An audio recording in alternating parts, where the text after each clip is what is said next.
Lakers, Timberwolves. Series at the time of recording is 3-1 with the game 5 being played tonight. So by the time you're watching this, Lakers could either be still in the hunt, maybe playing tonight, or they could be out of the playoffs entirely. If you remember correctly, or if you're a fan of the show, Steve and I had both chosen LA to get to the finals out of the Western Conference. Clearly not going the way it was supposed to. So what exactly happened, and what is my reaction to how the Lakers series has gone thus far? Well, there's a few things, to be honest. First of all, 40-year-old LeBron James still playing out of his mind. Anthony Edwards also playing out of his mind, which we will touch on in just a little bit, and also later in the show. Luka not doing Luka things. Now, by the numbers, you would think he is, but as a whole, his impact has not been the same since this series has started. And I have said in the past that with LeBron James, it is unfortunate that history will not remember all the things he's done, or will not remember the proper context of how he has done the things he has done. If you look at the numbers, especially with Luka, like I was just saying, averaging 31, 7, and 5 in the series, tremendous numbers, but he has not played up to the same Luka all-time standards that we are used to seeing. He is not really the storyline in the series. The storyline is LeBron and Anthony Edwards. Before I touch on them, I also want to quickly touch on JJ Reddick. Game 4, playing all of the same 5 guys in the second half of the game. I think that was the first time we had seen evidence that JJ Reddick is a rookie and first-year head coach. We have said, Steve and I, up to this point, he has done a pretty good job, better than we had expected with the Lakers, but very evident in that last game that this is his first time coaching, not just an NBA team, but any basketball team in his illustrious coaching career. JJ should get a lot of credit. He should get a lot of respect. He has done a much better job than, like I just said, than Steve or I had thought, or I think anyone had really thought. But it's hard to come back, or it is hard to shake the image of coach didn't play me for an entire second half of the game, referring to the rest of the Lakers bench. For JJ Reddick to play just those 5 guys, just the starters, nobody else. I mean, what do you do with your morale as the bench guy moving forward when you know that you're only now going in for, 1, JJ to save face, or 2, I mean, you're not in there as a valued member of the team. You're simply just in there as a body holding a spot until the actual guy can get back in. So, how they get back from that, I'm not entirely sure. But like I said, regardless, JJ Reddick should get a lot of credit for this postseason and this season as a whole for what he's done with this Lakers team, being in his first year. Anthony Edwards, Steve and I think a smidge have disrespected. And we had talked about, obviously, like I just said, we both picked the Lakers to make the finals. Steve has been asking me, so now that they might be done, who is your pick to make it? And I don't want to give away anything because I think we're going to talk about that later on when he is back. But I truthfully, I mean, I have some ideas in my head, and I don't want to, like I said, I don't want to give anything away right at this point in time. But the Minnesota Timberwolves could be the team that comes out of the West. Because I have mentioned I don't believe in Oklahoma City. I think their youth and inexperience will eventually show. I don't think they are going to maintain the pace over Memphis for the entire playoffs.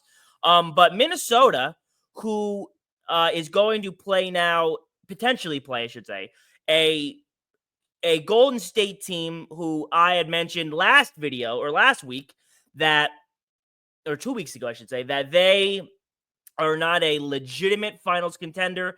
I think they have a clear cap. They're going to get gassed later into the playoffs.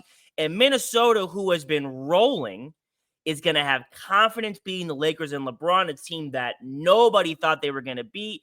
And what is that going to do for their confidence against Golden State, who I know it's 3-1 in that series at this point in time as well, at the time of recording. But that could be a fight with how Houston has been playing defensively. Emotions have been running high in that game as well. So I don't know if Golden State's going to have all of it in the tank to beat that juiced up Minnesota team. But again, that's neither here nor there. Anthony Edwards is the driving factor behind this Minnesota team. I heard Nick Wright say this. Well, I watched it today, but I believe he said it yesterday. He is putting or collecting a lot of pelts in his early NBA career, beating the likes of soon-to-be LeBron. He has sent home Nikola Jokic. I just mentioned has the potential to send home Steph Curry. He has done a lot. And Anthony Edwards is also becoming, a legitimate top 5, 6, 7 player.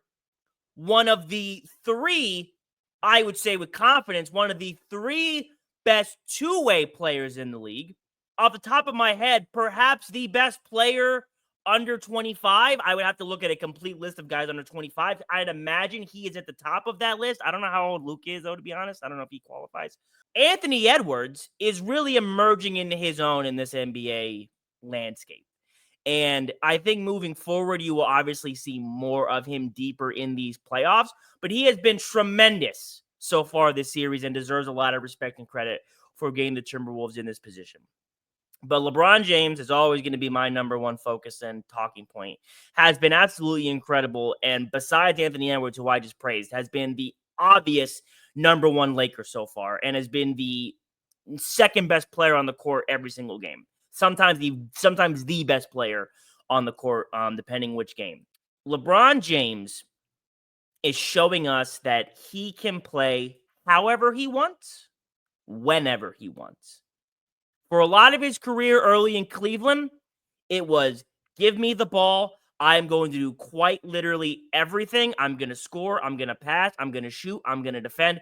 Everything, because no one else on this team can do quite literally anything else. Kind of like Anthony Edwards, to be honest, right now with this Minnesota team or with Giannis in Milwaukee, who we'll also get to in a little bit. But that was LeBron early on. Then he goes to Miami, where he teams up with Wade and Bosh, and it becomes not only can I still do everything at an extremely high level, but now I'm going to get my team, my other all-time teammates involved. I'm going to become this great winner. I'm going to work on, my defense a little bit more. Then he goes to Cleveland the second time, where he becomes, in my opinion, that's my favorite and best LeBron James ever, the second stint in Cleveland, an absolute superhuman in defying the limits of your body in a game, being savvy with his, that was when the whole flipping a switch thing came up. It was big, kind of playoff Jimmy before playoff Jimmy. Then going back to the Lakers, he becomes, a better defender in his late years. He masters the three-point shot. And you are seeing now that when LeBron can defer to Luka Doncic, he doesn't have to be doing everything like he has been for his entire life. He has more energy. He can do more. And now that he's learned and has, like I just said, throughout his whole career, done everything, he can pick and choose which version of LeBron he needs or has to be at any given time. And no old person has ever, maybe no player ever, has had the ability to do that. Play every version of themselves in the last part of their career. LeBron will never be bad. We will never see a bad version of LeBron James, the basketball player. When people get to this stage of their career, it is obviously when they're retiring, they don't have it anymore, they're barely a role player. I don't know if you remember Dirk Nowitzki before he said his goodbyes, but oof, wasn't a great look. Steve Nash, oof.